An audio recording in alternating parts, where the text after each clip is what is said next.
Back to you. Okay, all right. Okay, good evening, ladies and gentlemen.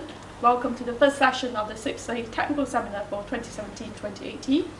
We're very fortunate today that we have Anne Wilson, Director of AECOM, a Fellow of AECOM as well, and Director of Building Engineering, and we also have other titles like Fellow of CIBSE, and we are very fortunate to have Anne with us today because the title on comfort, energy storage, and well-being. I'm sure we all know Anne, and are we going to take questions as we go along with the presentation, or are we take questions? With that. Okay, so without much ado, I shall pass on the presentation to you. Thank you.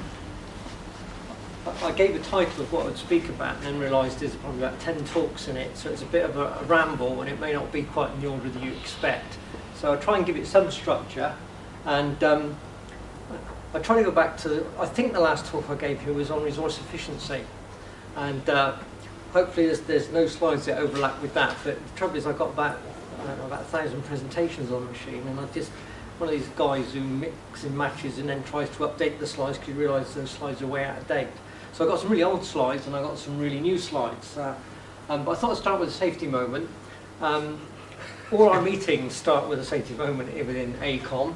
Some of them you might say a bit more serious than others, but it ties in with the theme of well-being. And nearly every office has a push on health and safety, and most of that is probably on safety, not on health. And yet within buildings we're looking more and more at health and well-being within buildings. But this says sitting is the new smoking, and the bit that's falling off the bottom, essentially inactivity is putting your bones at risk. I now track what I do with a Fitbit. It's a bit of a craze, isn't it? If people want to know what they're doing, have they got their steps in, have they done this? But actually it's a bit of a wake-up call for me that I would sit in front of my monitor for 4 hours in the morning and probably another 5 hours in the afternoon, and then you go and you think, what have you done today? Well, I've just been like a sliced potato in front of a monitor. And they tell you to have breaks every 15 minutes or do things like that, and I didn't. Now actually my wrist will vibrate at 10 to the hour if I've not done some steps in that hour. And what I've got it down to is a nice nap now. I go to the furthest loo in the building at about 2 minutes to 11. I can get me 250 in that 1 hour, and then get me another 250 coming back from the loo. So there's a tip to how to get your Fitbit to follow your lifestyle. Also today, I listened on the radio to something called Word for Today, and it says, be open to advice. It was a quote from Proverbs 12:13, and NIV means New International Version. It says, the wise listen to advice. So hopefully you're here to listen to some advice. I can't say that I know everything because I don't, but what it said underneath it was this: when you don't know what you don't know, you're vulnerable to making mistakes. And I think that in the work I've done over many years, I could give you a catalogue of mistakes that I've made and things that I've got wrong, and none of them were intentional. We don't know a lot of things, and I've come to the conclusion the more that I know, the more I know I don't know, if that makes sense to you. You could continually learn, continually go to conferences, CPD courses, whatever. And what you do is you realise what a vast subject building services is, and it is not easy. And that is particularly true into some of the narrow niche markets of it. I don't claim to be an acoustician, I don't claim to be someone who knows all about public health, I don't claim to be. I know a little bit about a lot of things, and then you realise how weak you are when it comes to some questions, and you think, that's really basic building services stuff. Yeah, if I had to sit an exam now, I'd probably fail it, even though I've got 40 plus years in building services engineering. So what I thought of when they said what you're going to speak about is, in my mind, the sorts of things I'm getting asked to talk about are to do with energy and renewables and storage and that sort of side of things. It seems to be a very in thing at the moment to look at health and well-being, and when you drill down into health and well-being, you come across comfort, and what do we mean by comfort, and what do we mean by indoor air quality, and what is that, and what is fresh air, because we know outside isn't. So is opening windows any good to you if you want to do a naturally vent building, or how to deal with it? So I've put together all those things and thought I'll try and talk about them. Just light touch, and then you realise how shallow I am as a person. But what I thought I'd do is give you a review of where we're at in some of the latest numbers on energy and what's happening and what are driving it. So I want to give some really good news, and some really good news is that probably as a country we're using 20% less energy now than we did 10 years ago. And that has got to be good news. We're actually tackling the thing that is the first thing you ought to do. If you look at any hierarchy, it says, reduce the demand. And we're doing something about reducing the demand as a country. We're doing something about actually... Can I just ask the question then? Yeah. One of the biggest things in the last 5-10 years is LED, which would have brought down the lighting, the loads quite tremendously around the UK. Do you have any evidence which tells us why we've reduced? A lot of it is the ones to do with the amount that industry is using. We've outsourced a lot of the heavy duty industry. We're not making the heavy stuff when we're importing it, so it may not have the global effect, but we are seeing now a reduction in buildings slightly. We're seeing a lot of things that should give you big savings, like LEDs, and they are giving big savings. A lot of the things that should be being given even bigger savings, like variable speed pumps and fans and having those, and they're not showing the savings. And they're not showing the savings, not because it's not possible, but it seems to be shorthand. If I put a variable speed pump on the circuit, I don't need to design it properly, because we can do it all on site, and they end up being fixed speed pumps that are commissioned, and it makes it easier to commission without actually using them, is the intention of modulating the flow with temperature and things like that. So some things would say we could save 80 or 90% if you really set up an efficient water-based circuit. And we're not getting those savings because they're not being set up right. They're just making the setup easier to commission it so it works first time, but it's not going to work in a way that really makes a big energy saving. Okay. That's not always the case, but that is in some instances. Non-hydro renewable energy in the UK. Now this is actually global figures. These are from BP. In the summer they published their energy stats.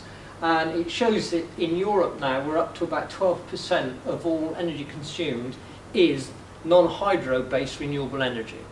And the story in the UK of what we're doing with wind and what we're doing with solar is incredible.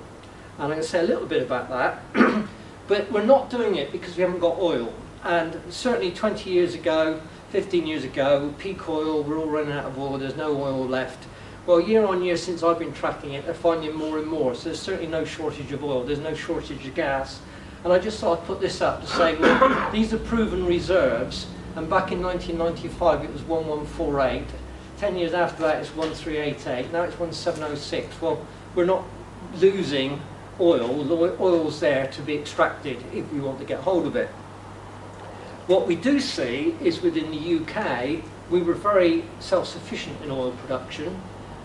The red line is our demand, the blue line was our production, which has fallen off a cliff since 1999, and the lighter colour here is what we then import. So it's costing us a fortune in terms of billions of pounds to the Treasury because we're importing fuel still, particularly oil.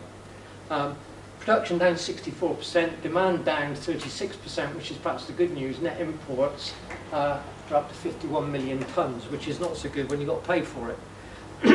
A similar thing with gas, we're not running out of gas. 123, 158, 186. You might say, well, why is that say 2006? That is the latest because 2017 is not closed yet, so you can only do it, and it takes about 6 months, and they get the numbers out end of July sometimes, or late June.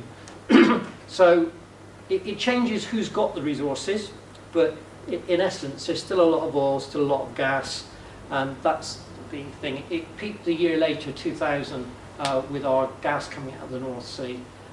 It dropped down considerably, it then rises up. Some of that primarily is how much you can get for it, means you can actually go to some more demanding areas. So if you're not getting paid much for your gas or your oil, you're not going to go out and try and go to a difficult place to get it, because it can cost you more to get it out of the ground than you can get paid for it.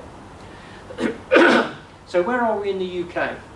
Well, of our final energy consumption for all of last year, you can say the biggest sector is transport. That is not just cars, that's our vans, our lorries, our coaches and all that stuff. Next one is our homes, then it's industry, then commercial public admin, again that's mainly buildings, and then non-energy use. So the fuel can be used to make plastics, and that's one thing that has gone up in the UK if you look at where that fuel is being used. If you look at where the fuel is used, petroleum, whether that's for a car or a lorry or aviation fuel, is high on the list. Natural gas, is mainly used in heating our homes. Electricity is used across all sectors. So I say mainly used in heating our homes is the number one, but number two then is generation of electricity.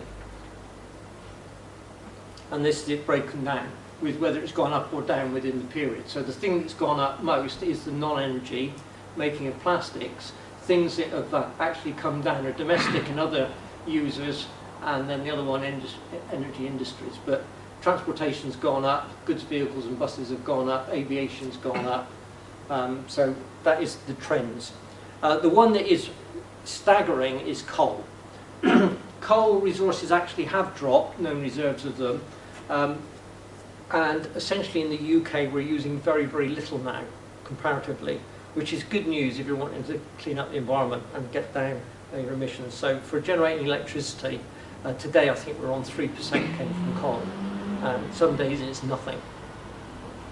So these are the sources for generating, and what we have seen is overall is a massive rise, and that's the sort of low carbon share. So for last year and probably the year before, about 50% was from low carbon sources, which is a big change. So if you're looking at doing your modelling and you're looking at your carbon factors you're using, they're probably double what they ought to be. I had a question last night in a meeting, and someone said to me, well, you seem to know a bit about energy. I said, I know a little bit. What's your question? They said, we've just got our energy bill in, and I'm confused. I said, what's your energy bill saying? And he said, well, I'm on one of these things where we get it cheap at night, and I've done all my washing and dishwashing at night, and we've got this thing that gives us, it can either be 12 to 7, or with where we are now, it's 1 in the morning, so late in the morning I'll get it cheaper than the rest of the day. So I said, yeah, that's the way these tariffs work. He said, yeah, but why has my night rate gone up 44% on this last bill, and my day rate only gone up 3%? So I said, do you want to know why? Because I can tell you. And they said, and I think at the end they probably said, I wish I hadn't. There you go. Been able to tell them. But it's about renewables on the mix, and what you've got is the base, and what the base load is, and I think I lost them after about 2 minutes. But if you look at that chart, that's the chart for 2015 and 2016. That's actually what we're using to generate our electricity in the UK. And it used to be dominated by coal. It is now dominated more recently by gas, but to think that we can get almost 25% of our electricity from renewable sources in the UK now, to me is incredible. And another 25%, all right, it says 21 there, but a lot of the time now it's running at 25 from nuclear. Where it says others, most of that others is still low carbon, because most of that is interceptor to France, which is nuclear by background. But those are the government stats in something called Dukes, if any of you get into reading Dukes. And these are where the sources are of the renewables. So you've got hydro in this mix, onshore wind, offshore wind, landfill gas, PV solar at the bottom there is at 13%, and other bioenergy. So that is wood chips, it is to do with taking the DRACs and putting them over to using biofuels. But to me the exciting bit is where we're going globally now with solar, and solar being linked with storage. So I'm going to be looking at that a bit towards the end, but to me it's a really exciting time to be in what we do, in how we totally integrate and manage our loads with storage so that we can actually be totally self-sufficient. I did mean to put in, and I was going to do it, and I don't know why I've forgotten now, but it's just come to me when I was going to show you what we're doing. We may not be in Europe, so we may not be bringing in some of the European legislation. And at the moment, we do a lot of the work for government with DCLG on building regs, and essentially we're doing not a lot in terms of new policy. What we should be looking at is next year we should have zero carbon homes. And within 2 years, 2020, we should have zero carbon all buildings. That's what's in Europe. But if you look at the London plan, and there's a draft London plan out now, they're saying we're going to be in London zero carbon by 2019. So how are we going to have our buildings zero carbon? It's a big, big issue, isn't it?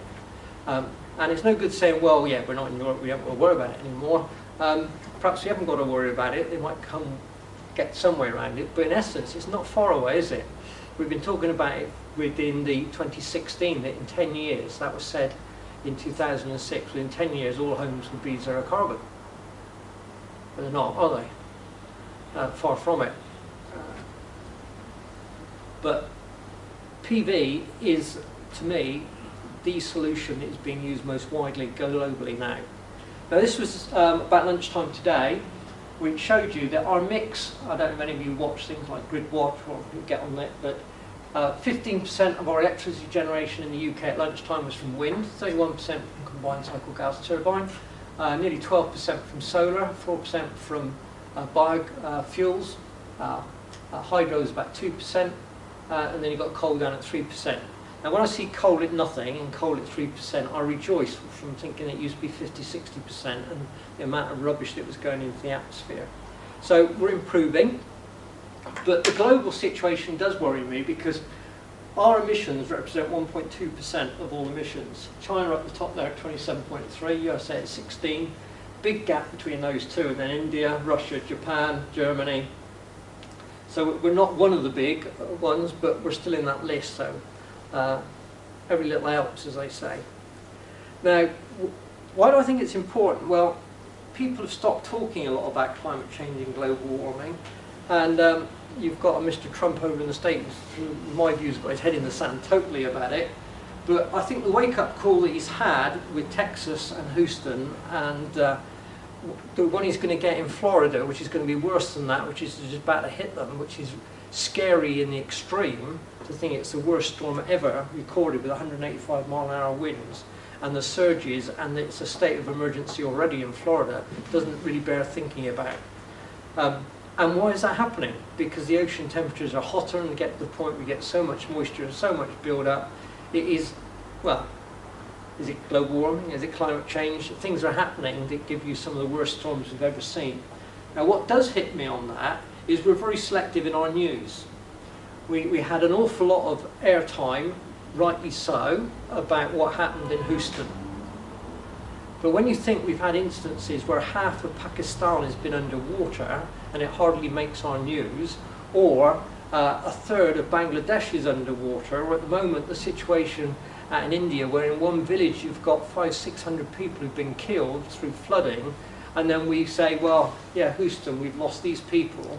Life is a life, and yet it seems to be portrayed in the news that an American life is worth about 20, 30, 40 times what it is if you were to live in India, Pakistan or Bangladesh or whatever, which is a nonsense. It's equally important. And I think for the States, what they'll see over this summer period with the changes might make them reconsider some of the things they're not wanting to do. So, whale standard. Why did I talk about the whale? Well, I'm not a whale AP, and I'm sitting in front of someone who is, so I've got to be careful what I say. We've been using it as a company. We've actually done some buildings in the States, and we've done some in the UK. Not through the final lodging, but we've got the information for the clients that wanted that information. And what I wanted to touch on in it, it seems to be at the moment more and more is being said about health and well-being. They're talking now a lot again about health and safety and the situation where everyone who goes to work deserves to go home from work in the state they arrived at work. But all of that seems to miss out on some areas of health, which I think are missing in here. We're talking about wellness and that. But it's broken down into 7 categories: air, water, nourishment, light, fitness, comfort and mind. And I think directly it impacts building services engineers, certainly on air, certainly on water, certainly on light, and certainly on comfort. You could argue that our mind is one of the most important, and that's the area where I think we're missing so much in all things which have health and safety policies. It's almost 90% safety, 10% health, and that health is almost all physical health and not an awful lot at all on mental health.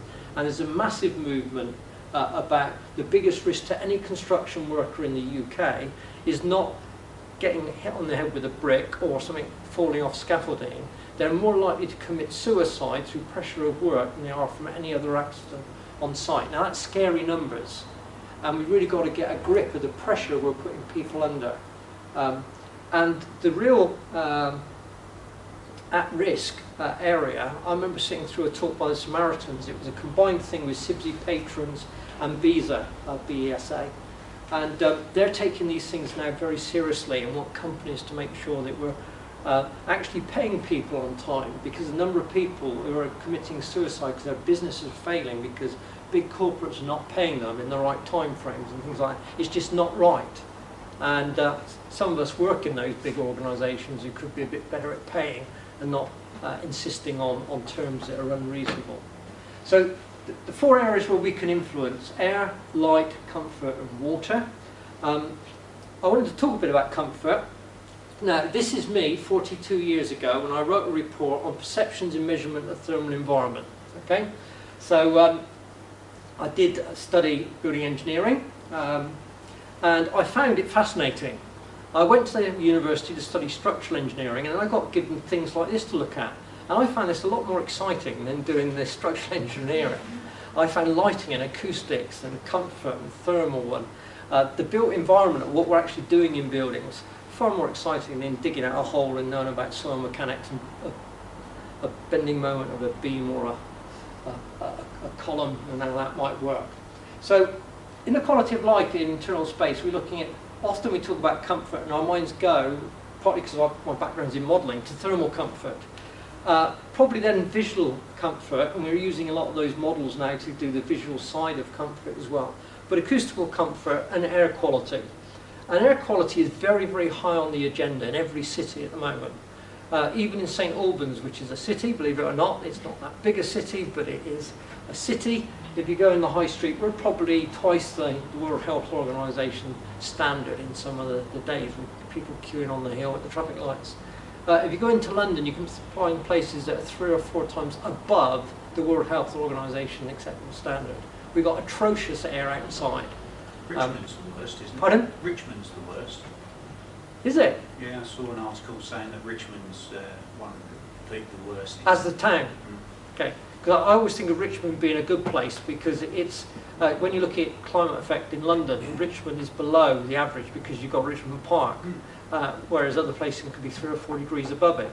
But it's where you've got a concentration of air and you've got buildings that stop any purging away of all the build-up of... but Richmond's probably, it's got the North Circular going through it, is it?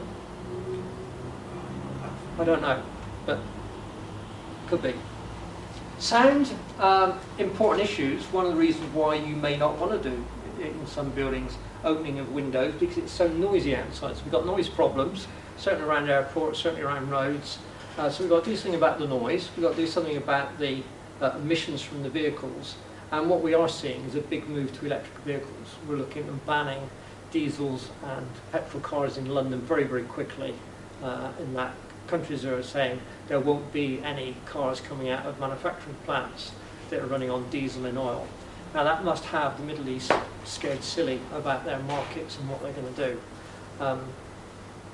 But sound and what we've got to do to make sure we've got a quiet environment. So these are the issues that you'd come up with and what do we do. Some of them we're very familiar with. There's quite a good guy that came out in 2012 from BISRI, who've now got a sound testing laboratory as part of their setup down in Bracknell now, where they can look at things from an acoustical standpoint. Lighting in health. I always find lighting fascinating. That was one subject that did grip me at university that I didn't even know that people studied lighting and the different techniques of apparent brightness and glare and the discomfort you can get. It's a fascinating area. And I think we're getting much, much better at being able to make light quite directional because of LED lighting. LED lighting, as we all know, is just dominating in the lighting arena. I remember all the things I learned back then about is it a SOX, is it a SON, is it a metal halide, is it this, is it that? Well, it seems to be it's LED, LED or LED at the moment, and whether it's compact fluorescent or a linear fluorescent, it'll still be probably LED going forward. The other thing I would like to plug is a CIBSE event is I think there's loads and loads of really, really good CIBSE publications that I think people just do not know are there. And one of the series is there. I think we're all familiar with the guide, ABC, and then we might get into the one on fire, we might get into the one on energy, we might get into the one on vertical transportation systems. But we've got technical memorandums, of which there's 60 probably. Not all of them currently in print, but we're up to about TM60. We've got application manuals. We've got the knowledge series, where there was 20 things in the knowledge series. We've got some key point guides. So I thought I'd show you a few things that are there, which are really useful to help you think about the area. So this is on comfort, and most of it is on thermal comfort, then visual comfort, then acoustical comfort. Who here has actually read it? Anyone? Well done. 10 out of 10. Now it's for the quiz. We keep changing terms. So I just thought, we think about, a lot of you know dry bulb temperature, dry resultant temperature, which is out of favour, but we still use it in our calcs. Operative temperature is what we're trying to obtain within a space. Then we've got mean radiant temperatures and wet bulbs and relative humidities, air velocities, clove for the clothing we wear, and met for our metabolic rates. And there are guides that come out where we've got how to manage overheating in buildings, we've got how to calculate it, standards it might be there for European buildings on overheating, we've got thermal comfort and how we actually deal with it in spaces, how do we keep people happy with conflicting requirements. And the bad news is we're lucky if we can get 95% of the people happy, because it's just a perception. That is what Fanger would say. Once you've got 5% dissatisfied, that's about as good as you're going to get. Unless you have robots almost in it, but people will be wearing different things, they have different metabolic rates, what they think is comfortable, someone else think is uncomfortable. But it is very much a jigsaw puzzle of dealing with humidity in the space. And when we talk about indoor air quality, a lot of people think of indoor air quality about pollutants and contaminants in the air and don't think of it as wide-ranging as, well, what's the moisture in it and the temperature and those things. They're all part of a good indoor air quality. It's not just what muck might be in it in terms of radon or particulates or nitrous oxides. It is also the temperatures and the humidity. And we're all familiar, hopefully because we're building services guys, that you could be in a warm room, you could put a fan on, and what does the fan do? It warms the air up. It doesn't make it cooler, but you feel cooler because you're going to get rid of heat a bit more, which warms it up even more. So putting a fan on really doesn't help you with overheating. It just makes one individual who's by that airflow actually feel a bit better. So we've got to be careful on how we deal with situations to get people in good comfort. And there are various scales, and there's various debates about whether Fanger is right or wrong, or how we adapt to it in adaptive algorithms. And if you go through the various guides, you'll find various expressions of how people are comfortable within a space, and what is a comfortable temperature, and how you shouldn't go above certain temperatures, and you want to limit it. But what we have seen, particularly in schools, is when I started, the maximum temperature they wanted in a classroom was 27. It then went to 28, and it was 28 for 10 days. And then it was for actually 80 hours, which in the school day is more than 10 days. And then it essentially now says you can go up to 32 in a classroom and it's still okay. Well, is 32 degrees in a classroom really okay? They change it because they really don't want to foot the bill of air conditioning schools, which you can understand why. Could we do it without doing that? But with more and more electrical usage in classrooms and things, we get to the point where it could be actually very difficult to get certain classrooms not to overheat. So you could extend the comfort margins. But is that really the right way to do things? Oh, it's getting a bit expensive, we just change the metric of whether it's too hot or not. But there are tips, and these are things that have come out of CIBSE. Briefing note for keeping cool in heat waves. Keeping cool in a heat wave, top tips for facilities managers and what they might do to get some nighttime ventilation going through buildings, various other things. But what we're actually seeing are some real global changes in, it sounds very morbid to say this, what is killing people. I did a talk the other day, and it was looking at natural disasters. And we used to think of natural disasters primarily, a lot of you are too young to remember the Live Aid back in the 80s, where you had all the stuff coming out of Ethiopia with droughts, and you had desert conditions and people just starving, there was no food. You're now twice as likely to die because of flooding than you are dying because there's a lack of food in droughts. So the #1 world incident rate, if you look at the instance of severe weather, are massive floods. So much so that as a company, we had an awful big amount of fee to sort out Jeddah. Jeddah had massive floods, and we had to do a flood relief scheme for Jeddah. Well, Jeddah's a blooming desert, but when it rains and the skies open up with so much moisture in it, it can take, as it did in the first flood in Jeddah, 32 lives just like that. we've now put in a big scheme, a massive scheme, to capture water and channel it and look after and protect Jeddah as a city. But it makes you wonder, with the storms and the increasing volume of moisture you can get into clouds, and then ultimately it's got to come out of those clouds at some point, whether even those numbers are right. We see it here. What are the numbers in those graphs? Okay, relative humidity up the left-hand side, and what it's saying is that if you've got high humidity with high temperatures, it's extreme danger. So you can have a high temperature, but with lower humidity. So if you look at 40%, as you go down to the 100%, you get more and more of the reds for the comparable temperatures. So that's a combination of what you're likely to get. So if you're in somewhere that's hot and dry, it's not going to feel as hot to you as if you were somewhere that's hot and humid. And that's primarily, you can't lose the moisture from your body to sweat and get rid of the heat from your body. But those are charts you can get on heat indexes of saying, you know, if you're in here, I said, well, it's 24 for kids in a classroom, they might say, well, 27s and 28s. There's caution, but it's not as serious as if it was going up to 32, and if you're 32 and 60% RH, or you could even get up to 70, you're starting to get into dangerous areas within a classroom. So you get these sort of drives. This is out of the CIBSE knowledge series on comfort. You know, what is too cool, what is comfortable, what is too warm. All standard stuff that people have studied to do the engineering that we do. The other thing is, and I love these diagrams and how CIBSE continue to show you the types of heating system that you might have and the amount of stratification there will be in a space.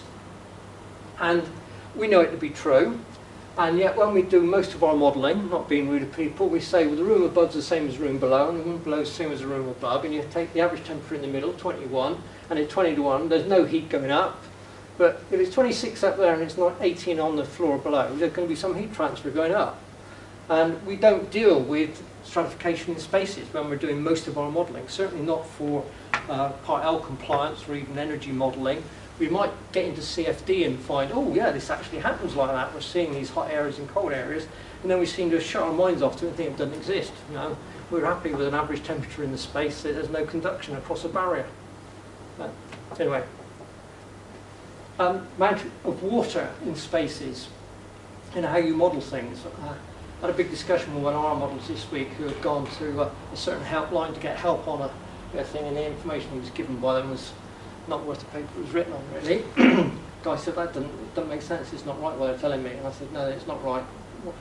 And they were trying to tell him how to actually model a desiccant cooling system within the system, and I don't think they understood desiccant cooling.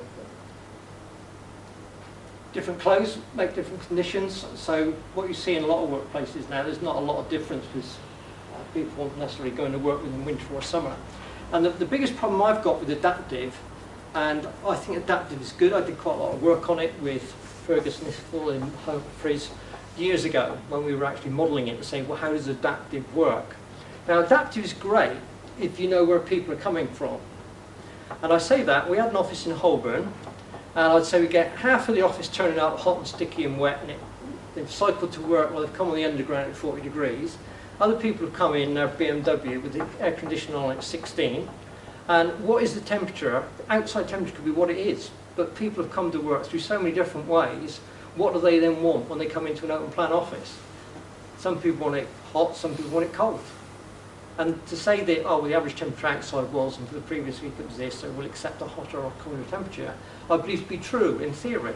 That's assuming everyone's coming to work, say, literally stroll along the street, they're all coming in the same condition. And you could say people are starting off from very, very different diverse conditions outside of work. I didn't mean this slide to be there, let's be honest. I thought I'd put it somewhere else, but I'll talk about it while it's there. At the end of actually measuring what you do, whether people are satisfied or not satisfied. A lot is talked about soft landings and government soft landings and using soft landings on projects. And most people who talk about using it are not talking about soft landings at all. It's a shorthand to them saying we've actually tacked on the end a bit of post-occupancy evaluation. That is not soft landings, okay? And I say that from knowing that we do it internally. I went through some reviews of projects and they said we did soft landing. I said, no, we didn't. Yes, we did. We included it at the end for handover management. I said, well, yeah, but were you at the start of it? Were you actually setting out the things and going through the processes with the ROBA planner works and the new digital planner work? No. I said, well, what you mean is you've done a bit of commissioning and you've done a bit of handover. You haven't done the process of making sure you're commissioning it correctly. But this is a vital part of it, that we've got to know what the results are at the end. Now, I've had the privilege of working in services for a number of years, and we did this bit of work funded by the DTI from about 2000 to 2002, partly because we were doing the building regulations and bringing in the 2002 regulations, which actually came out in paper form in 2001. And we knew that the trajectory for offices and any type of building really was it was going to be a high performance building which is fairly well insulated, fairly airtight, good thermal performance. And what then sort of systems should we be putting in that building? Would you need things like this under windows? Well, if it's a single glazed window, you put something warm underneath it to offset the cold radiation and stop cold air just dumping on the floor. Try and take it up. So there's certain principles we've grown up with that would do things in this way, but actually the better we make our building, the more comfortable it's going to be in that building, because you haven't got hot surfaces and cold surfaces. Now, this was in the Energy Institute magazine, I think 2 months ago, a report on a recent survey they did. And it says, from the results of a recent survey, 64% of energy professionals who took part in the survey said that energy efficiency should be prioritised. And that has been essentially the hierarchy, isn't it? Be lean, be clean, be green. We've got to get our loads down. And a lot of it makes a lot of sense to spend time on making sure we haven't got a surface in our building that's going to get too hot or too cold. If it gets too cold, you've got cases where you're going to get condensation and stuff, moisture coming out on it.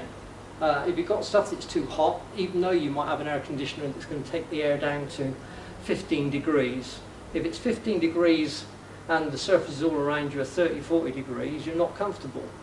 So we've got to make sure we get our temperatures around us in harmony with what we want to be comfortable. Otherwise, it might tell you it's got an operative temperature of X, but it certainly hasn't, because it's not really set up that way.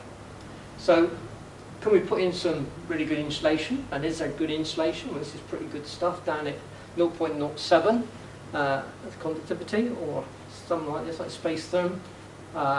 That is way below what you're talking about with foams. It's way below what you're doing with rock wool or fibre.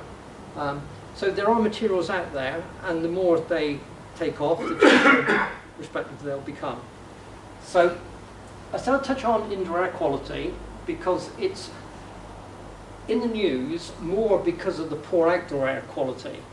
I'll probably get it more because I don't live in London, I live on the outskirts, but so much of the stuff is what the mayor is trying to do to stop the appalling air in London.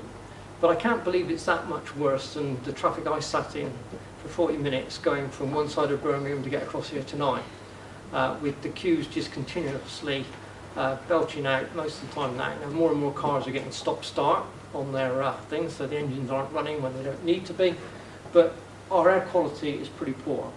And the real worrying one is, we have these scares about, building models are inadequate, they don't give you the right answers, they don't give you, it's always going to be more than we've said. Well, that is certainly true with emissions from cars, particularly when you come into the noxious bits of it. They might have strict European Euro 5, 6, 4s that limit it. A lot of these vehicles are putting out 10 to 20 times that in reality. Because to set it up in a test when the engine's warm, what's happening is not what you see when you go on the road and someone's pulled out of a junction early in the morning, you've got a black soot coming out the back because he's floored it in his diesel and he's chucking out almost neat carbon into the atmosphere. I'm sure most of you have seen things like that. We get black rubbish coming out of you over Revit. But just in general use, the different pollutant levels are horrendous. Now this isn't all of them. These are taken out of that guide on indoor air quality from CIBSE. That one's Knowledge Series 17. Again, lots of useful information in it about what are seen as exposure limits. And the scary thing is when we get these exposure limits, we can find that actually our workplaces perhaps aren't quite as good as we thought they might have been. And I think we'll get more and more because the cost of analysis and sensors are getting to the point that 30 years ago no one would have been able to tell you what these things were. They wouldn't have got the kit or afforded to get the kit to analyse the air. Now you're getting personal monitors. It will tell you what sort of air you're going into. And it won't be long until people are suing their employers because their workplace is not healthy. And I think that's why there's a lot of concern about health and well-being because of liability that might come about. Now, simply briefing on air, look at this about is it feasible to use natural vent, is it feasible to use mech vent, is it feasible to use mixed mode, a sort of hierarchy of what we might look at and then look at running costs and how we might model that to say which is the best. Now, when I was thinking about modelling, I've got to do a talk actually next week at an international conference. There's 3 conferences. I'm going to have to do a keynote on what has changed in 35 years within air infiltration. And the first thing I thought about was this, which was in the office when I came out after I joined, but we had compiled these reports for the IEA, International Energy Agency, which some of you might be familiar with, some of you aren't familiar with it, but it was Annex 1 for the International Energy Agency, and at the time it used to be called, it was Energy in Community Systems. And they wanted to look at all these models. So all the modelers, about 19 models, all took essentially a real building and modelled it and came up with what its heat gain, cooling loads and things are going to be. And no surprise to anyone sitting in this room, but they were vastly different, vastly different. So here's your different models. Anything in their heating from model, there's HJs, this is there the total cooling, here's the total heating demands. So someone reckoned it's going to be about 120, others reckoned it was going to be 170 and 50, 5 times the cooling of another one. You might say, well, we'd expect that sort of variation from different models. And then they looked in saying, well, why are we getting such different answers? And it would be no surprise to you that if you went out and you modelled using TAS, or you modelled using IES, or you modelled using SBEM, you will not get the same answer at all. You can't. They're just doing it totally differently. That's assuming you've all put in exactly the same information into that model in the first place. You will not get the same answer out. So what do you do to try and get an improvement in the way that models work? Well, the outcome of this was here. The summary and the conclusion was that one of the biggest problems is realistic modelling of heat transported due to air movement. And I still think that's the biggest problem we've got today within thermal modelling. We perhaps not as bad as we used to be, but is it any worse to say, oh, we've now done an air pressure test and we've got the results from that, so we'll whack it into our model? What use is knowing what the air tightness of the building is with stuff sealed up and all the doors shut? When people are coming in and out of doors all the time, they might be opening the windows. You haven't got control over what they're doing. But that was the outcomes. We've got to do something better. So doing something better, does it mean making it more complicated? Which to some it would be, because we want to know crackages and wind directions and exponents and all these things. I had one of the biggest wake-up calls ever in 1980 and 81, where I was asked to validate an air movement program. And it was an air movement program linked to smoke movement. And everyone wants to know, well, have you validated it? So Wythenshawe Hospital, just outside of Manchester, had a massive fire. And they said, you can use that to validate it. So we used it to validate the model, and we actually predicted what happened. So, good bit of software, you can predict what actually happened in reality. I'm just going to tell you that what I came away from that was no one could have predicted the input parameters to that building. Once the building's had an incident, you know, when you go back, you know the temperature, you know the wind direction, you knew who was in it and who wasn't in it, you knew whether doors were open or shut, or you could get a good idea of what was it. And the thing that blew my mind at the time, I thought, well, how does anyone model buildings correctly? Because I went round every door, take that double door there, which might have been repeated 30 or 40 times on the floor where there was a fire. They had differences in airflow across that door of 20 to 1. Some were touching the carpet, some had gaps like that below it, some were just terribly fitted, but it was the same door. I did the same with windows on a facade. 1, 2, 3, 4, all exactly the same, top, bottom. And I thought, well, I'd better measure some of the stuff on the window. Measure window 1, it's the same as 2, as 3, as 4, 5, 6, 7 to 1 differences between the same window. And we're modelling it, and we don't even put the U-values right in for most of our windows. We just assume it's what they say. We don't do it for size, and we don't do it for all the things that you should do if we're going to do it properly. We don't adjust it for wind speed on the outside. We don't adjust it for solar on it. We don't adjust the U-value because it depends upon the delta T in the first place, what the U-value is going to be. It's very complex, and we don't do it. And then we wonder why we don't get the same answers. Because some people might do it a so-called a little bit better, and what might be a little bit better might make it actually even worse than it really is. So we had this thing saying there were problems, and at the moment there are still problems. Now, I'm not one of them who's saying knocking it and saying, as is reports recently, it's all down to the modellers because they're all incompetent. That's an insult to modellers, and I won't do that to people in this room because I class myself as a modeller. But there are some modellers who are definitely better than other modellers. I'll leave it at that. Influencing energy consumption. I've seen enough reports now on so-called identical buildings with the energy used in each building to know that you haven't got a hope of getting it right. I've had the privilege of sitting on the steering group for something called LOLO for about 8 years now. It's the Loughborough London doctoral training scheme for end energy use. And one of the young ladies who probably got her PhD 4 years ago had done a study at Loughborough on a floor in the, you might even do when you were there. Ellie Quiggins? Yeah, well, she did one of the accommodation blocks, and she looked at a centre of a block where there were 6 identical student accommodation rooms. It wasn't the end cases, they were facing the same direction, they were on the same level of the building, and she found, because they were individually monitored how much energy they were using, there was a 5 to 1 difference from the worst one out of 6 to the best one out of 6. So one, say, used 20 kilowatts, another one used 4 or 5 kilowatts. So she set them up to measure the temperatures using tiny tags and measuring what was in the room, having sensors on the windows to know whether the windows were open or not, and she came to this conclusion. Simplified conclusion, the building with the least, or the room with the least energy, the guy never had the temperature above 19 degrees C, and on her records he never opened his window once.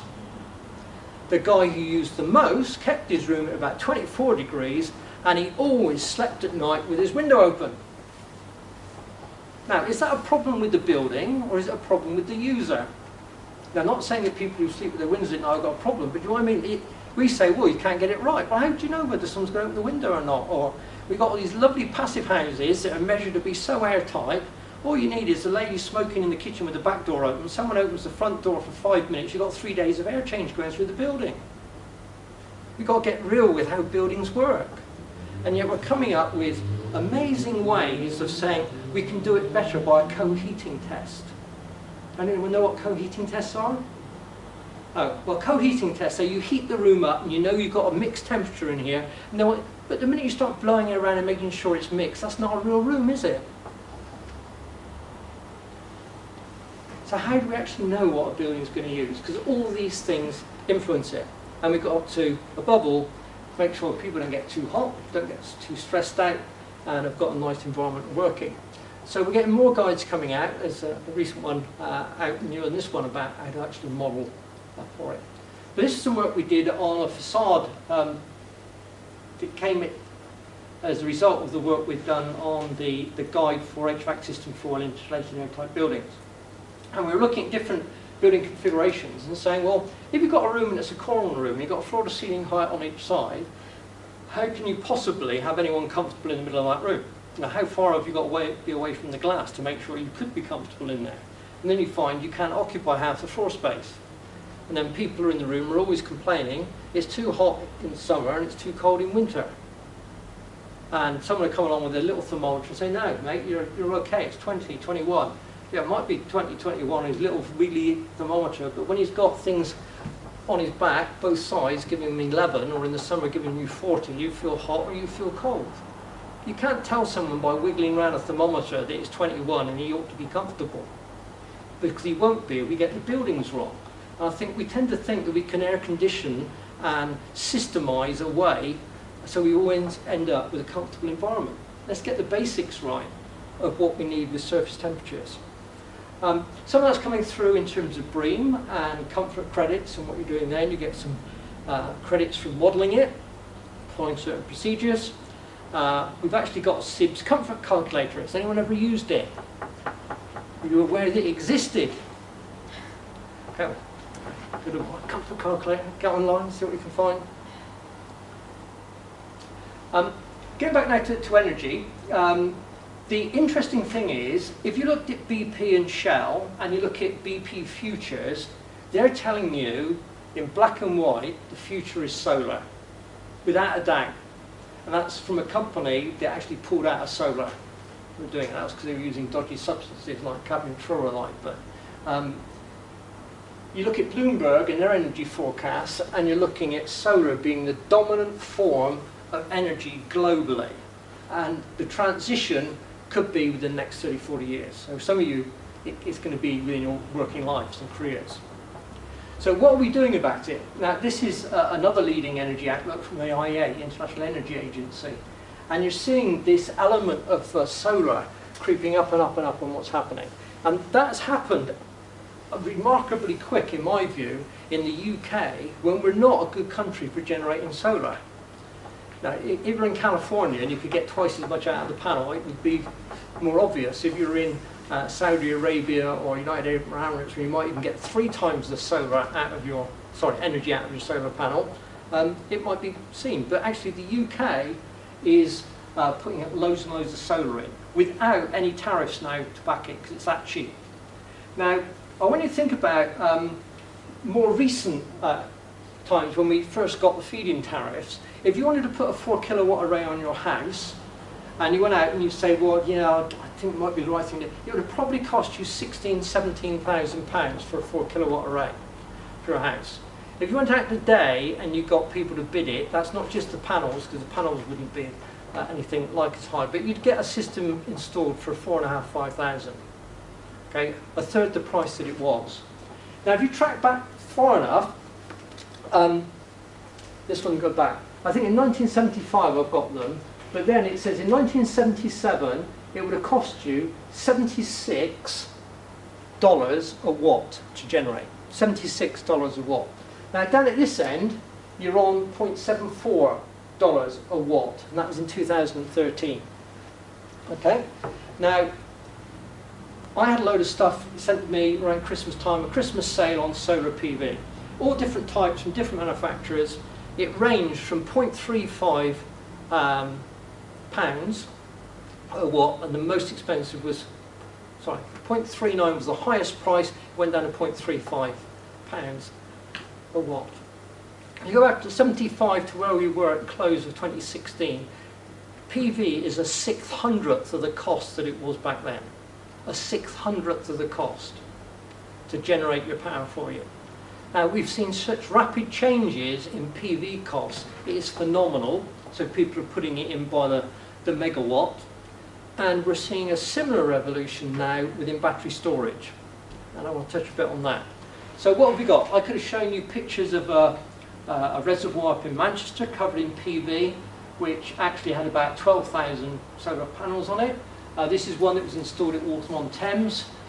Queen Elizabeth II reservoir was covered, and that will generate 5.8 million kilowatts a year. That's from 23,000 PV array panels. The efficiency of PV is going up and up and up. So you're getting stuff now coming out that is a lot more efficient than when we used to play around down here.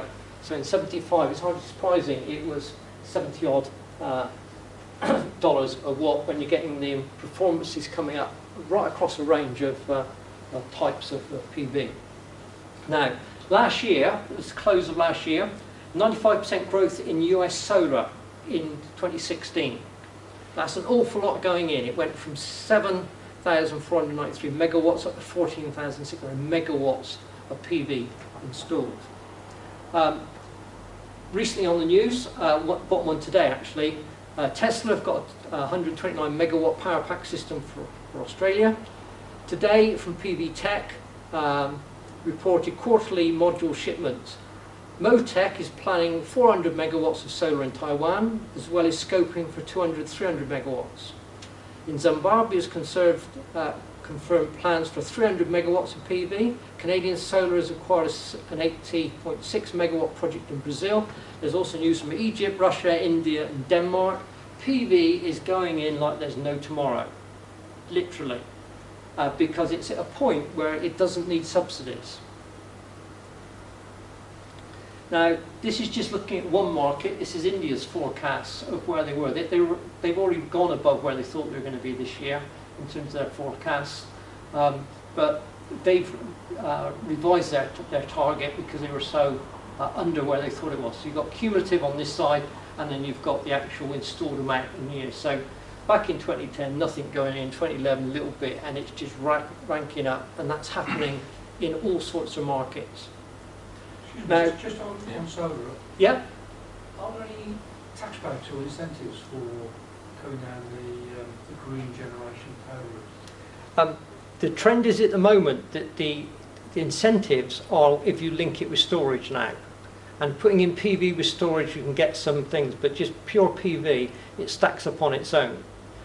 You're at the end of what were the feed-ins. Anyone who put it in when they paid 16,000 for it, they're probably getting paid 54, 55. It was 44 when it first came. Yeah, but it was going up with inflation, and it's guaranteed for a while. So people have been paying it off within 7-8 years, and that's when they paid an awful lot for it.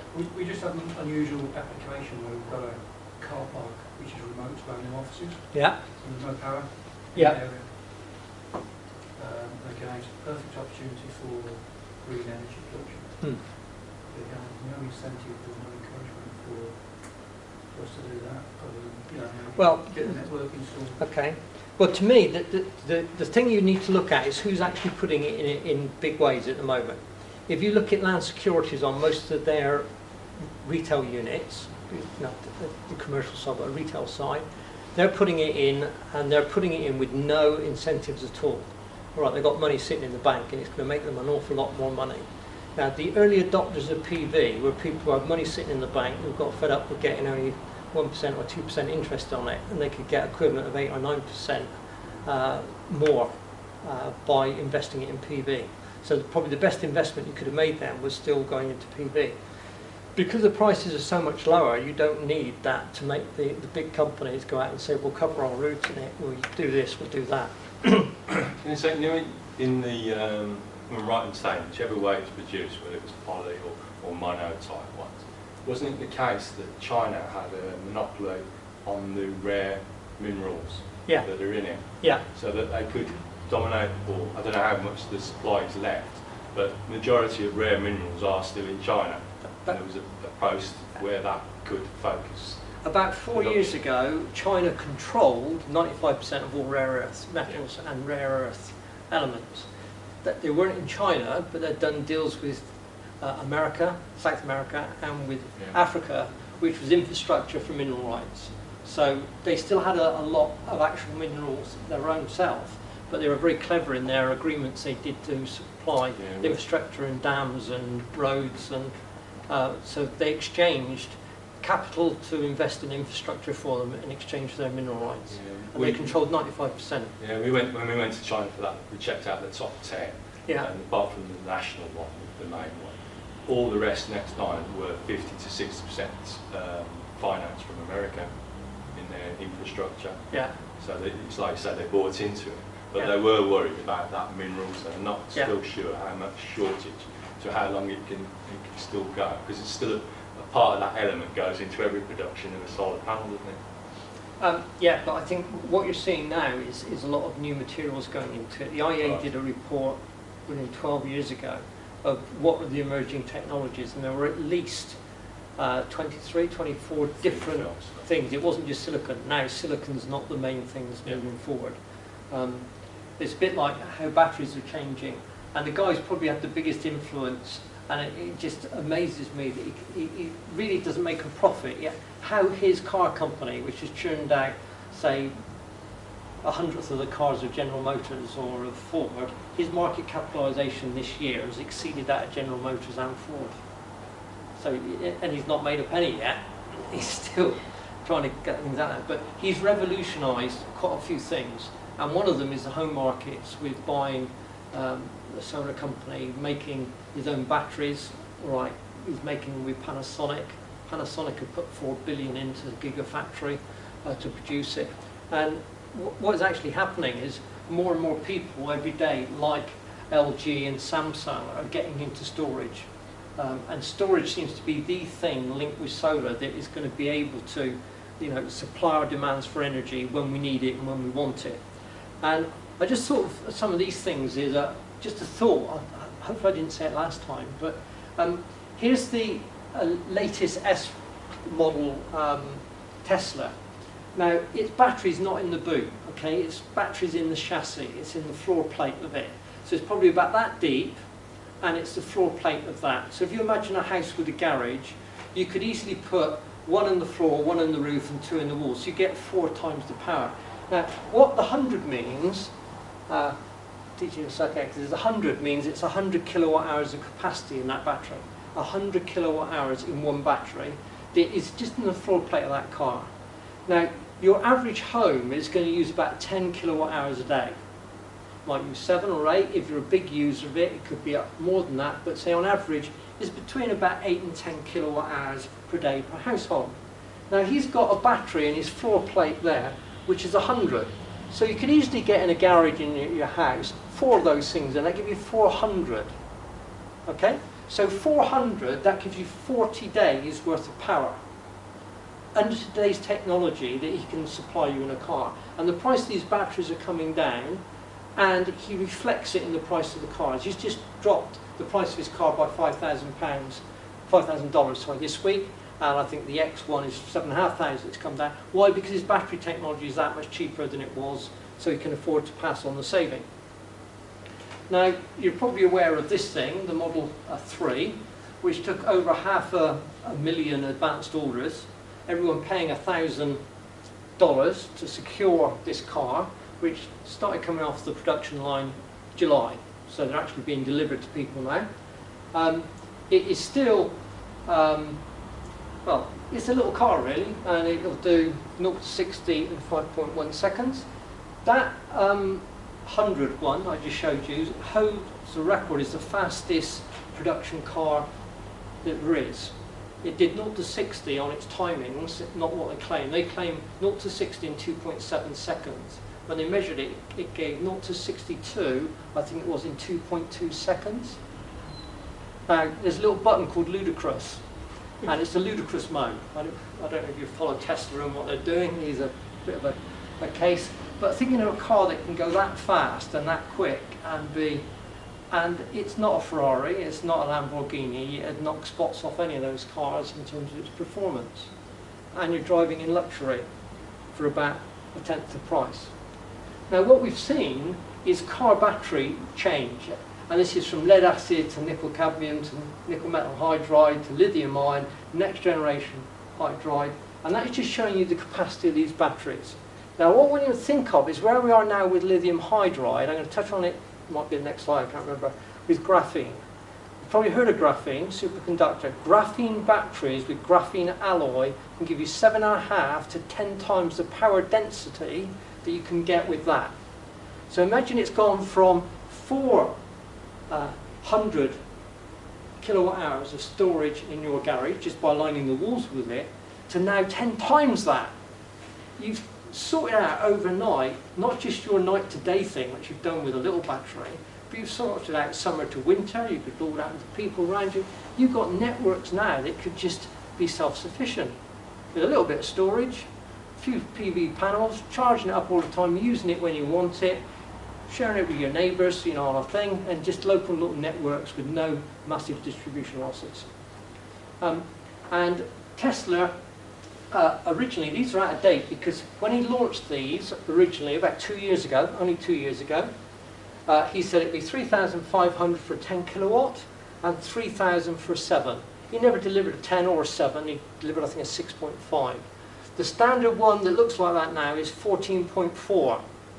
Okay, and the price has not gone up. And it is launch of this thing. Have any of you seen the launch of Powerwall? It's Elon Musk ranting for 18 minutes about And he has these diagrams up saying, here you are, you're in Texas. You're at the top of Texas, that little blue square. If I put a PV panel on it, that's enough to power all of America. And the little black dot in the middle is the size of a battery needed to be able to store that and sort it out. And he's got people giving him money because they believe in his dream. And he's sort of delivered most of the times on his dream and in advance of that dream, which is why I think he's got that capitalisation. Now we might think back 40 years ago when this was being dug out in Snowdonia to give you a bit of storage. The cost of digging that out and coming up with that, how does that compare with actually generating batteries to store it? You can get instantaneous pretty much out of that, you can get instantaneous pretty much out of your batteries. The other one in terms of storage is this sort of stuff. And some of this is really old, where you've got all these things that will track and redirect the light up into the tower. You're dealing usually with molten salts, a mixture of phosphorus, potassium nitrates and sodium nitrates. And you get 24/7 out of it because you're using a store to take superheated saline, and you can use that to generate steam, which then drive your turbines when you want it. So your storage capacity is not a battery as such. There's another big one where they can do the same thing. That's using a molten salt soda store. We've seen the cost of these things come down. The first 10 megabyte bit of storage I bought to go in a camera cost me £120. And now you'll get a 64 gigabyte for £10. The same sort of trajectories you've seen in solar, a 600th the cost, battery prices coming down. You might remember buying these things, then they used to have 1,000, then it was 1,200, then it was 1,400, and you get up to 3,000, and these things here are 4,200. Still an AA battery, quadrupled more so in what they're doing. This is about alloy graphene and what that's doing with the batteries. And the prices are just falling and falling and falling. So in that period, 13 to 16, it's way below half the price that it was in that short period of time, and that's continuing to move forward. Is it that they've mainly from the Far East because of the nuclear disaster in Japan? They've got a lot of research with a lot of the universities. Yeah, they did. With that thing, the big problem was that in essence they couldn't get the infrastructure going because all the petrol stations were wiped out. They had petrol and they had fuel, but you couldn't pump it. And you couldn't get things out of the ground, you couldn't do things. So they put a lot into saying all of those petrol stations and that should be PV powered or powered so that it's not dependent upon a grid that can be taken out and take out the main power sources. It's a bit like after the 2003 heat wave we had within Europe, the French regs said every home must have a cool room, so you need a cellar or something like that so it won't overheat, so you don't get 20,000 people dying in it. So it often takes these big disasters to give you step changes in some of the things. So I think battery storage and energy management is the key thing moving forward. We're seeing more and more of it going in, big scale. This is big scale partly because of the inefficiencies of the batteries that are in them at the moment. But we're seeing massive advancements in that. We're seeing movements in flow batteries as well. And graphene, I had a thing yesterday on graphene because I get graphene updates. And Tata Steel just gone into league with using graphene to coat all their steel. And because it's really thin, you can coat it and there's no rusting of their steel components. So they're using graphene as a coating agent on steel to protect it. Yeah, sorry, that's an AECOM strap line. Sorry for a bit of propaganda from AECOM, but really deliver a better world, and hopefully you've seen ways that we might do that this evening. Been a bit of a rant and a bit all over the place, but hopefully you've got some useful facts out of it. Thank you. Yeah.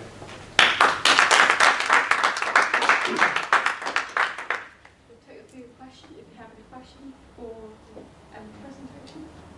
Obviously, it's brilliant as ever. The aspect of it's like more or less a contradiction in terms between well-being and energy. We've for a long time focused in on the energy. Yeah. And then we've gone in this latest phase of well-being. But because we're probably back to the building regs, nothing's changed. You know, we were meant to go out the new building regs for 2016, and that might drift to 2019. There seems to be no real development. But most of that comfort index seems to have come from Scandinavia, where they've got a lot of research in. And that ultimately, what you said, is to virtually do nothing. So have thicker fabric situations, natural vents, and a lower temperature with all the traditional mixes. And I'm surprised that CIBSE haven't focused in on that much. I know it's a very subjective subject of that comfort index, but it's a real contradiction or a dilemma when you're allowing a score go up to 28 when they found in Scandinavia you get better results around 18 degrees, you know, if you do a subjective test for school children to learn. Yeah. And I know that from the general public that's been a real focus for the benefit of your education and everything. But how we've been focused on energy, and yet, because it'll probably be a financial thing, you can't get the building regs changed to get probably better buildings through a fabric environment. I agree with you totally, but to me the positive thing is, I'm fortunate I sit on BISRIA Council and on BCO Technical Advisory Council. The biggest research grant that's come out of BCO, British Council for Offices, has gone into health and wellbeing, and they're looking at well and wellness and buildings, and they're pumping quite a lot of money into that in real money. BISRIA are also looking at their number one priority for research at the moment as well, and looking at the Well Institute stuff and looking at how that can be adapted more to what we might do in the UK and simplify it a bit more to a UK model, and it wouldn't be as expensive. CIBSE are also got it high on their agenda in terms of research, because I sit on the knowledge committee within CIBSE. So they're looking at it. The problem is with any CIBSE publication, it can take 2, 3, 4 years to get it out the door. By the time we've done the research to it, we did many of those ones like the HVAC system for well-insulated buildings. That was probably commissioned in 1998, and it came out 4 years later, because you've got a 3-year research programme. The quickest one we've done is the one that I spoke about last time, which was resource efficiency, and that's primarily because it was funded by RAP, the Waste Resources Action Programme, and they put about 100k into it, so we could work full-time on it. Other ones that CIBSE do, it's all collaborative effort. There's people sitting around a thing, sending in copies and commenting on it and getting disagreements between people's opinions. And then by the time it comes out, it's out of date anyway, because it's taken that long in the process to go through. But that's not knocking the way they do it, it's just the way they do it. They've got some money to throw at it. The best one we had was, we did a series for Tartar Steel, and we got £1 million out of them to do Target Zero over 3 years. That was the biggest research of £330,000 of funding per year. They committed for 3 years to do 5 guides looking at zero carbon in terms of how it relates to BREEAM, excellent, good, very good, and also embodied carbon. But you don't very often get hold of the money and the funding to be able to commit £1 million into a good bit of R&D. That seems to be the same disaster with the Carbon Trust, wasn't it, when they got that grant? And we went to all the trouble to meter everything, but we've never fed that back to industry, to what, you know, the reality of how we could utilise it. Well, I had that conversation actually today with a colleague in the Birmingham office, and he said, what are the outcomes of these trials? And I said, well, it's going the same way as Carbon Trust did, where we did loads and loads of Carbon Trust pilot studies, and you put a lot into it. You might get given £5,000 or £6,000, not a lot of money. Most of the companies spent double that because you wanted the follow-on work and you wanted to show you were doing a good job. And that is a model just is shot to pieces. Most of them didn't follow on, and those ones that we did get that followed on, because we'd done a report that instead of it 6,000 was what they thought it was and we'd put in 12,000, they expected the same amount of double effort for the next 50,000. And we'd done it, it claw our money back in the next 50,000. So you end up with it not really, but you're not talking massive amounts of money. But to someone who's funding it, it is, and things like, say, the British Constructable Steelwork Association funded that £1 million, biggest research grant they've given. So it needs someone like that to be able to dig their hands in their pocket and say, here's a few £1 million, and we might sort something out. It's like the CIBSE members are doing it more or less on their own volition, aren't they? Yeah. Yeah. Any more questions? All right. Okay. That's the case. Thank you, Ant, for coming up to Birmingham again today. And as usual, Ant has been a great supporter for our region, and excellent presentation.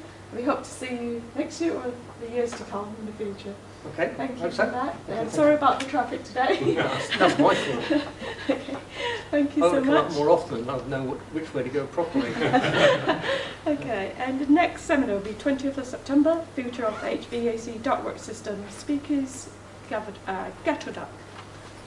See you next time. Thank you. Thank you. Very good.